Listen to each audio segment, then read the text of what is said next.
Well, hey, everybody. Welcome to episode 180 of the Extra Mile podcast for bar exam takers. This is your host, Jackson Mummy. Glad to have you with us. I hope that by the time this episode is released, the world is starting to warm up a little bit. It has been a cold week all across the United States. We even got a little chilly here in Florida, got down into the low 30s, which I know to some of you would seem like a heat wave, but let me tell you, hard to wear the short sleeves in the low 30s. So hopefully it's warming up. Things are getting better. We are certainly getting closer to the bar exam, 50 some days away. And last week, as the weather and the temperature was getting so much colder, I heard from several students who said, I am so grateful I'm in a home study course. I've got friends that are driving on slick, icy, snowy roads to get to a lecture hall to watch a video, right? Just one of many things that they're going to discover about the Big Box Bar Review, kind of bait and switch on some of those things. So there you go. But hopefully you're doing well and you're studying and making progress with your studies, and we are so glad to have you with us today. Now, if this is your first time on the podcast, we want to welcome you. Also let you know that we have all of the past episodes of the podcast available on our website at celebrationbarreview.com. You could just click on the tab at the top for podcasts, and you can go all the way back to episode 000. We've got the show notes and all of the information. We've been doing these episodes for a while now in both audio and video format. If you want to listen to the podcast, you can do that on iTunes Radio. You can do it in Spotify. You can do it in iHeartRadio. So you've got several different ways to consume that material. If you prefer to watch the video of each episode, you can do that by going to our website and just entering the episode number. So in today's episode, it's celebrationbarreview.com/180. And then you can check it out, and we've got the show notes on the video page as well. So whatever way is best for you, we're glad to be able to share this information with you, and we're glad that you are with us. Now, as I said, we're about 50 days to the bar exam for February 2018, and I know we've got a lot of people preparing for that test. We've also got people starting to get ready for the July 2018 exams, and today's episode, I think, is going to be valuable regardless of which test date you're looking at. We're in the middle of a series that we entitled Bar Study Tools. And in episode 179 last week, we looked at the first of our tools, photo reading. Today we're going to look at a second tool called mind mapping, and I'm going to walk you through mind mapping and 6 questions that people ask me about mind mapping just to give you a taste and a feeling for it. So regardless of what exam date you're sitting for, I think you'll find mind mapping is a tool that you could employ immediately, very easily, and see enormous results from. So I hope you'll stick around for that discussion. Now, before we jump to our discussion of mind mapping, I want to let all of you know that we do have a special free webinar available called How to Make the Next Bar Exam Your Last Bar Exam. This is a look at the powerful, proven way to pass. And during this webinar, we're going to take you through the 4-step process that we use to help students pass the bar, no matter how many times they've taken and failed in the past. And we'll be sharing case studies with you, some remarkable case studies of people that have failed the bar as many as 20 times before they passed. And it's pretty amazing, pretty inspirational, and very informative information. As I said, it's totally free. We offer the webinar on Thursday night, January 11th at 7 p.m. Eastern, and again on Monday, January 15th, same time, 7 p.m. Eastern. So that would be 4 o'clock Pacific time in both instances. To register for the webinar, and you do need to be registered, you can go to our website at celebrationbarreview.com. There's a button right at the top of the page to claim your free seat, and we'll get you registered. Or if you're watching this as a video today on our podcast page, just scroll down to the bottom of the page and you'll see a link where you can register. And then we'll see you either on Thursday night or Monday night at 7 p.m. Eastern for our webinar, How to Make the Next Bar Exam Your Last Bar Exam. Please don't miss it. It's really powerful information, and I think you're going to find it really incredibly helpful as you get underway with your bar studies. All right, let's jump into our discussion of mind mapping today, the second of our 4 tools that we're going to be talking about this month. Now, let me give you a little bit of background about why we discussed and why we wanted to add mind mapping as a particular tool that we were interested in. For many years, we've had students taking the photo reading course that's offered by Learning Strategies, Paul Scheele. And as part of that course, he talks about mind mapping as an activation tool. And so some students did it, some did not. What I began to notice over time, however, was that the students who were mind mapping seemed to have better recall of the information, better ability to use the information, and they really liked the idea of mind mapping. It just seemed a little cumbersome to me, and I couldn't quite figure out how to get my arms around it in a way to teach it that would really work out well. Then in 2017, I had the opportunity to work with the lead trainer from Learning Strategies, a woman by the name of Millicent St. Clair. You've heard her on some of our previous episodes, and last week's episode 179, you heard her talking about photo reading. And Millicent and I did a live 2-day seminar here in Celebration in 2017 on photo reading and mind mapping and some other topics related to studying for the bar. Well, as we were working and preparing for the section on mind mapping, it became abundantly clear to me that we could, in fact, teach mind mapping in a way that would really make sense to a broader number of students for the bar, and that we needed to do that because it was such a powerful tool. And as I began to watch my students and the results that they were getting with mind mapping, I really was convinced that I needed to start engaging more of them in this process. Now, if you listen to episode 179, we talked about photo reading and how important a tool that is. And we talked about the fact that we've had students showing increases of 10 points, 20 points, 30 points, 70 points or more on their bar scores because they're using these tools of photo reading. Well, what we didn't say explicitly is that a lot of those same students were also using mind map as a way to activate what they were learning. And so we wanted to bring that to a broader audience. And so in our boot camp, we talked about mind mapping. And since that time, we've been talking about it pretty actively. And so today I thought it would make sense to actually take a deeper dive into mind maps by looking at the 6 questions that people seem to want to know most about when they're first introduced to this idea of creating a mind map. So if that makes sense, that's what we're going to do right now. All right, well, the first of our 6 questions is very simply, what's a mind map? I mean, what is this thing? And the best way that I can describe a mind map is that it's a picture. It's a word picture. It's got some images. It's got a organizational representation with a core concept typically in the middle, and then branches leading out from that concept to sub-concepts or sub-ideas, and then branches from those branches, just like a tree would branch out one level after another. One way to describe a mind map is that it's a tool to engage with the written word. In other words, one of the things that we want you to do when you're reading is to be engaged, to be actively engaged with what you're reading. And unfortunately, what happens to a lot of people is that they read passively and they don't really have any idea of what they've just read. You've had that experience, you're reading, and then your head kind of dips and you're like, oh, what happened here? Where did I go off the rails?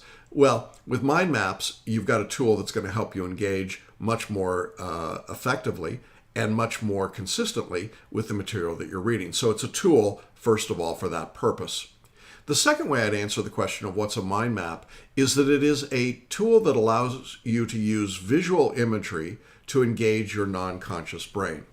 Now, you've heard us perhaps talk about in other situations that there is a conscious brain, the executive function, the part of the prefrontal cortex up here, that represents about 10% of our brain capacity. And you've heard it said that we only use about 10% of our brain. That's what people are referring to. That remaining 90% is not subconscious or unconscious, it's non-conscious. It's the part of our brains that control the automated systems and autonomic systems of our living day to day. And it's also the part of our brain that just has the greatest depth, has the greatest ability to recall information and take in information. It is the powerful part of our brain. Tends to be more the right side of the brain. It's more visual. It's more picture, smell, feel, taste, sensation. Whereas the executive function tends to be the left side of the brain. Logic, structure, organization, and so on.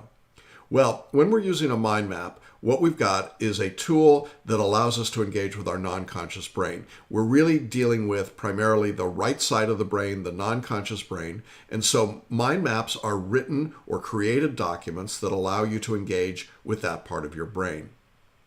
The third way I'd describe or define what a mind map is, it is a conceptual map of material shown in relationship. Let me say that again. It's a conceptual map of material shown in relationship. You see, one of the problems in the bar exam and for bar students is that you get a series of random ideas, kind of like fireworks that are just popping up all over the sky all at once. You're not quite sure what to make of them. It's just random. Here's something, here's something, here's something, here's something. The idea, however, is to coordinate all of that, to put it together. And if you've ever watched a fireworks show where it's choreographed to the music and the lights, and it's one piece of fireworks followed by another and flowing one to the other, you can see that when it's in relationship, it makes a beautiful picture. Well, in the same way, when you're photo reading or reading and creating a mind map, what you're doing is creating a concept map. You're taking the material you've read and you're putting it together in relationship. You're showing how one idea connects to another idea and connects to another. Now that's significant because most note-taking that's done for the bar exam is totally non-contextual. It's just, here's an idea, here's a rule, here's an element, here's an element, here's an element. So what? And it's very hard to remember all of that, isn't it? Because there's no context, there's no relationship, there's no way to see how one thing puts into context with something else. When you use a mind map, you're forced to actually see what those relationships are and then to explicitly draw out the relationship. There's a line, there's a connection, there's a drawing, there's something that relates one idea to another idea or one piece of information to another. And so mind maps allow us to see materials in relationship. So when you put those three things together, what is a mind map? Well, it's a tool that allows you to engage with the written word. It uses visual imagery to engage your non-conscious brain, and it helps you develop relationships by creating a conceptual map. Now, you might be saying, that's all well and good, but what the heck is a mind map? Well, very simply, it's a piece of paper in which you've drawn out material that you've read, you've interacted with it, and you've put it into a new form. It's a different form of note-taking. So my second question that I get asked then from there is usually, well, why should I use mind maps for the bar exam? And that's a fair question for sure. Well, the first reason that I would tell you to use a mind map for the bar exam is that we see that it improves recall of the material substantively and substantially. And here's what we mean by that. When you're creating traditional notes, maybe you're outlining or you're taking notes or making flashcards or you're highlighting or doing something of that nature, you know that it's very difficult to recall that material later. In fact, that's why there's an entire industry built around mnemonics and memorization recall. In fact, there's even a technique in which you memorize by putting certain information in certain mental rooms in your brain, and then you go to that room to find the information. I mean, there's all kinds of techniques you can use to improve memory, but the reason you need them in the first place is that there's no contextual relationship with the material that you're taking notes on. So when you create a mind map for the bar exam, one of the things that happens is you're now engaging your non-conscious brain, which has a functioning power much greater than your conscious brain, and you're engaging it at a very deep level, this sensory level, by using color, by using sight, by using words in combinations, by drawing pictures, by being kinesthetically involved. All of this improves your recall of the material. And so when we test students based on what they recall, what we see is that typically a photo reader who will read at 25,000 words per minute has a 70% tested recall on the multi-state, as compared to a traditional reader at about 100 to 150 words per minute, not 1,000, 150 words versus 25,000 with a 50% recall. When we add the mind maps, we see that material recall go up much greater for both groups. So we think it's a really powerful tool for that reason alone. But the second reason I think you want a mind map for the bar exam is that it allows you to understand these concepts, as I said, in context. You see, it's not just memorizing and recalling the information, it's actually using it contextually. When you're asked to write a bar essay, you have to use the law. When you're answering an MBE question, you have to see the context of the rule as it's being applied. How do you do that? Well, if you've engaged with the material as you've been learning and studying in a contextual relationship, that is, to see how things fit together, what is part of something else, kind of what I call the Russian nested doll syndrome, then the ability to use that material on the bar exam is much, much greater. And this is what mind maps allow people to do. They can get a greater understanding of concepts by creating the context. And that comes from you interacting with the material, creating the physical product that is called a mind map. And all of this then leads to the third reason that you should mind map for the bar exam, and that is that it forces you as a reader to interact with the text. I can't say this strongly enough.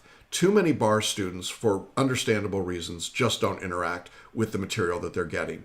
You know, they sit in a classroom and they listen to a lecture and they doze off, or they're reading and they doze off, or they take these random notes, or they highlight obsessively, or they make marginal notes, and then they don't do anything with them. It has no value to them whatsoever. You see, the key to really working and reading anything is to be able to interact with the text, to have a conversation with the author. We had a lot of fun at our photo reading boot camp because we talked about that metaphor, and I was standing there and I'm the author, right? And so students had the chance to interact with the author, but also to do it through their reading and through the creation of the mind map. When you interact with what you've read, you're going to know that material better. You're going to know it better because there's a kinesthetic value using your hands and your motor skills. There's also the ability and the opportunity to simply reorganize the material in a way that makes sense to you. And I think that's really a powerful opportunity to see and use this material and say, how does it fit together? You know, there's a taxonomy, if you will, to the law. There's a reason that we use different subjects and that within different subjects we have different subtopics. And yet we really lose track of that on the bar exam. We just see it as a series of disconnected random pieces of information. Well, you can only carry so many random disconnected pieces of information in your brain. The whole idea here is to be able to start connecting them so that there's a daisy chain and you can get that information.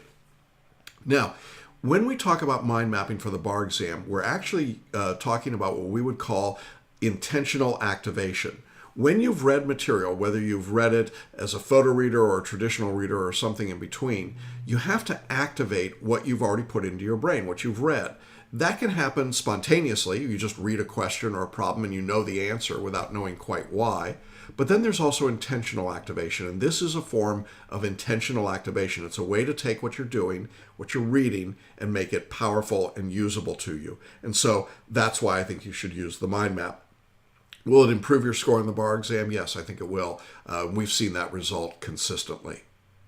All right, the third of our 6 questions. Big question. Maybe I've gotten you kind of intrigued or interested now, and you're thinking to yourself, well, wait a minute. Is this only for somebody that does that weird thing he talks about called photo reading? And the answer is no, it's not just for photo reading. Now, in order to help explain why mind mapping is useful at all these different levels, I want to use the analogy of speed limits when you're driving a car. You know, if you're driving through a school zone during certain hours, you've got to go 15 miles an hour. And 15 miles an hour is a pretty good description of the way most people read for the bar. Line by line, word for word, sentence by sentence, trying to drill down and get every detail. But you know you don't make very much progress at 15 miles an hour. Well, then we also have 35 mile an hour zones when we're driving. And this is, we can go a little bit faster, but we're still got to be careful. We're on a residential street, for example. In the bar, 35 miles an hour means, you know, I don't have to read it for really super heavy detail, but I want to get through the material and I want to keep a reasonable clip. So I'm going to skim just a little bit, but generally I'm still reading for a fair amount of detail. Then there's 50 miles an hour. At 50 miles an hour, now maybe I'm pressed for time. I just don't have many days until the bar exam. I've got to read faster whether I like it or not. And now I'm just reading the headlines and the bold type or the call-out boxes or the first and last sentences of the paragraph. All of those are forms of faster reading for traditional readers. Mind mapping will work at any of those speeds. Now, obviously, if you're mind mapping, you don't need to go 15 miles an hour because you know that when you're done reading, you're going to go back to the material, you're going to revisit it, you're going to recreate it in this new form called a mind map. So I think it eliminates the need to have to read at a super slow speed. But let's say you're at a 35 or a 50 mile an hour speed. Well, mind mapping is going to help you feel more comfortable that what you read at that speed, now you can go back and extract the relevant information. But here's the good news. If you're a photo reader, to use my analogy, you're not going 50 miles an hour. You're not going 70 miles an hour. You're going 500 miles an hour. And when you start doing that, you are ripping through the material. A traditional, typical outline for the bar exam will take most people about 6 to 8 hours to read at that slow speed, that 15 miles an hour speed. A photo reader can get through that same material in about 10 minutes. Wow. If I can get through that material in 10 minutes and then use the next 6+ hours to create mind maps, to interact and to work with the material, to engage the reader or engage as a reader with the author, that's pretty powerful stuff, isn't it?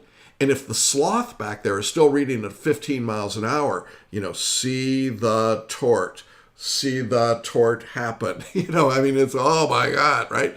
If you could get away from that, you've got such an advantage. So, is mind mapping only for photo readers? No, anyone can use it. But if you're a photo reader, you should be using it. No doubt about it. You absolutely should be using it because it takes advantage of the fact that you're reading into your non-conscious brain to begin with. It's activating that part of your brain and it's giving you recall of the material. But if you're not a photo reader, if you're just a traditional reader or a 35-mile-an-hour reader or maybe even a 50-mile-an-hour reader, mind mapping can help you as well. And I don't want you to give up on this concept and think it's only for photo readers. It's just you're really wasting time in the reading until you get past that hump. Now, I know that sometimes people say, well, maybe it's too late for me to learn about photo reading. Not at all. Some of our greatest successes in 2017 came from students that started the photo reading course less than 6 weeks before their bar exam. It's absolutely something you can learn quickly. Photo reading, as you heard in our last episode, takes about 8 hours to learn. We recommend 1 hour a day while you're studying for the bar. So not a big deal at all to integrate that and use it. And we would really encourage it if you're thinking about mind mapping. But mind map no matter what. Don't let photo reading be a barrier to you if you're not someone that's doing that. All right, our fourth question, kind of related to the earlier ones, is does mind mapping replace other forms of note-taking? I hear this a lot from students who say, what I've been doing up till now has been keeping a journal or making flashcards, or maybe I've created mnemonics and outlines and mini outlines. I'm tickled in a weird way when people ask me, do you have a Convisor mini outline for your course? Well, Convisor is a product name from a guy named Convisor that was the original president or one of the original presidents of a big box bar review. They had to create those outlines because their big outlines were so ridiculous that people couldn't get through them and gave up on them, so they created a new mini outline. We don't do that because our photo readers can get through the material so much faster and they can replace these other forms of note-taking. So if you're in one of those courses and you've got your mini outline, you're probably taking maxi notes on your mini outline. Well, you can get rid of all of that. You can just jump past all of that by using mind maps. Instead of doing flashcards or journals or highlighting or underlining, you should be using mind mapping. And what you're going to discover is that it's a net time savings. You see, in all of those tools, what you're really forcing yourself to do is to slow down, to go back to my analogy. You're forcing the pace of your reading down slower and slower. But with this approach, you can go faster and faster, knowing that you're coming back to the material when you're done and now re-engaging with it, extracting from the written material what you need to create your mind map. So what we are recommending to our students is get rid of your flashcards, get rid of your journals, stop highlighting, stop doing the underlining. Now, I know that some of you will probably have to pry that yellow highlighter out of your cold, dead hands 50 years from now because you're just not going to let go of your highlighter. Okay, I get that. But here's the interesting part. If you take that same highlighter and you'd use it on your mind map and put some color into your mind map and create what you're listening to or what you're reading in a contextual visual form, you're going to be so much happier. You're going to wonder why you ever sat there and tried to highlight your entire bar review outlines. Now, I get it. I know that there will be people out there who will absolutely be sitting at the doorway to the bar exam, still highlighting and underlining and note-taking. They're generally the people that fail the exam.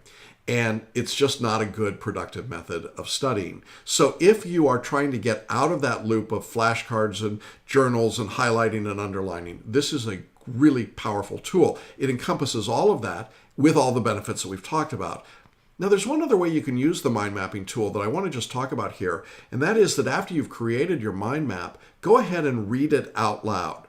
Now, if there's some supportive person in your world, a spouse, a friend, family member who's willing to listen to you talk about this, by all means read it out loud to them. But even better than that is to read it out loud and record it into your phone or your computer. Create an audio recording of you talking through your mind map. Then go back and replay that audio recording at night when you're asleep, at random times when you're in the car and you're driving. This is a great way to review your notes, to see how you've interacted with the material, and to see how you've organized it and reorganized it. And it'll be much more effective than what you've been doing currently in terms of note taking. So that's what we would recommend there.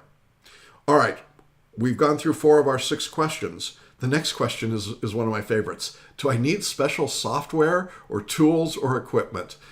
No, you really don't. You know, it's really pretty simple. Just get some unlined paper, get yourself a package of 6 colored markers, maybe some colored pens, and you're good to go. It can be as simple as that. I have students who have handwritten all of their mind maps. Some of them are very elaborate. Some of them are artists and can draw these incredible pictures. One of my favorites right now is that I have a student who is an artist. And she was doing a remedies mind map, and she drew a picture in the center of a can of Campbell's soup, chicken noodle soup, because it's a remedy, right? And she used that, and then she drew off all of the branches and the concepts and the ideas. And it was just great. I loved it. And it was like, wow, you know, piece of paper, a couple of markers, she drew it, and something that she'll remember, and certainly I'll remember, and easy to think about in terms of remedies. So it can be that simple, just paper and colored markers. Now, if you are afraid of drawing pictures, as I am, there are several different computer programs and applications out there, many of which are free, that you can use to create mind maps. A couple that my students use are Lucidchart, MindMeister, Zen, but you can literally just Google mind maps for the device you've got, and it will give you a whole series of options. Now, some of these mind mapping tools are very sophisticated. They come with all kinds of ability to change colors and designs and outlines and thickness of the lines and add images and so on. Others are pretty straightforward. They're really just diagram specific.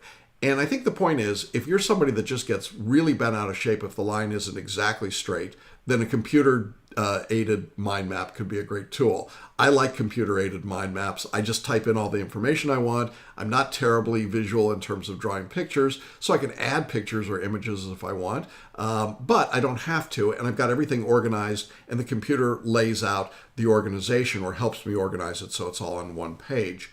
And that's a really good tool to have. But I think the point I want to make here is that you don't need anything special. If you're feeling like, oh my gosh, I don't want to spend a whole lot more on studying for the bar, well, great. Just get some unlined 8x11, 8x14 paper, a package of colored markers, and you're good to go. It's literally that simple.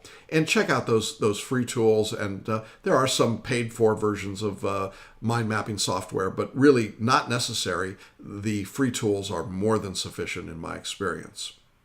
All right. So we've been through 5 questions so far. We've looked at what a mind map is, why you should mind map for the bar exam, whether or not it's only for photo readers, whether or not mind mapping replaces other forms of note taking, and whether you need special software and equipment.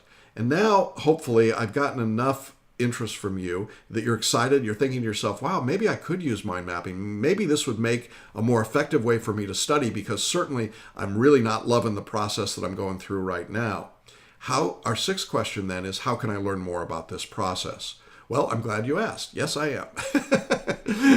As I said, when we did our photo reading boot camp live seminar, we had the benefit of some training from Millicent St. Clair of Learning Strategies Incorporated. And we talked about mind maps and what they were and how they worked. And we had students in the boot camp literally create their mind maps and read them and work with them. And it was an extraordinary experience. We videotaped and recorded all of that, and then afterwards I created a live webinar in which I incorporated the teaching that Millicent had done on mind mapping with some specific information about mind mapping for the bar exam and examples from our students and examples that we had done. We talked about literally step by step. How do you begin, create a mind map for the bar exam, study from it, work with it, file it, organize it, keep it, and keep building on it. And I did questions and answers with our students. The webinar was terrific. It was a huge success. And when it was done, we went back and we edited that webinar down to 75 minutes for an on-demand version of the webinar, which we're now going to offer to you. It's available for $95, and once you've purchased the webinar, you can watch it on demand and you can watch an unlimited number of replays, so it's permanently in your library. We think that this is the best tool for how to use mind mapping that we've seen. It's literally cut right to the stuff that you need, 75 minutes in length. We're going to take you from the beginning of mind mapping, what it is, how it works, how you do it, how you organize it, how you make them, the tools you need, everything that you need to make mind maps work for you. And we've put it all together in a webinar. Now, if you're interested in watching this webinar, you can register and pay your fee, and you can use a debit card, credit card, or PayPal. And we've got a link here on the show notes for this episode, as well as on our video show notes. And all you got to do is click on that link, register. After you've made your payment, you'll receive a password. And once you've got that password, you can go in and watch the webinar at your convenience as often as you want.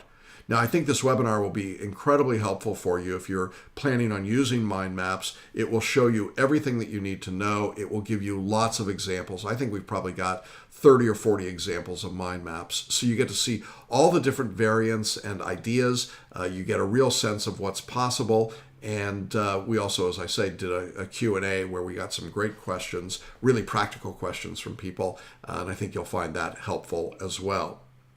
So that's our look at mind maps. I really encourage you to check out the webinar. It's a great resource, very useful tool. I know that some of you may be stopping at this point and saying, well, I'm not photo reading, so I'm not going to mind map. I think that would be a mistake. I think regardless of how you're reading the material, you probably know that you're not engaging with that material you're reading in a very effective way. I mean, if you can honestly say, I really am engaged with it, I really know it, I've got it, it's all right here, it's all good, I'm raring to go, perfect. But those people aren't listening to this podcast. So let's get real for a minute. You're here because you're struggling, because you want to find out something more. You want to know more about the process. You want to know more about what you have to do to pass the bar exam. Well, here's a great tool. And it's one that I cannot encourage you strongly enough to engage in. You don't have to spend very much money. You just have to put in some time. But it's a time saver all the way down the road. And it will just benefit you so greatly on the test itself. So I really hope you'll consider that. Next week, in our next episode, we're going to look at our third of the 4 tools for bar study. This is a tool that we call a paraliminal. It's a weird word, isn't it? Paraliminal. We'll be looking at paraliminal recordings and how you use those and the importance of them. And I think you'll really like that discussion as well. But for now, that concludes our episode today. I'm glad that you could be with us. I want to just remind you one more time that we've got our free webinar, How to Make the Next Bar Exam Your Last Bar Exam. That's on Thursday, the 11th of January, and Monday, the 15th of January at 7 p.m. Eastern. That's 4 p.m. Pacific time. Go ahead and claim your seat by just clicking on the button here on the video page or by going to celebrationbarreview.com. Well, until next week, stay warm, everybody. Have a great week of study. Hope you get to try some mind maps. Look forward to hearing from you and your results as you do create those mind maps. And we'll see you again in next week's episode. Bye-bye for now.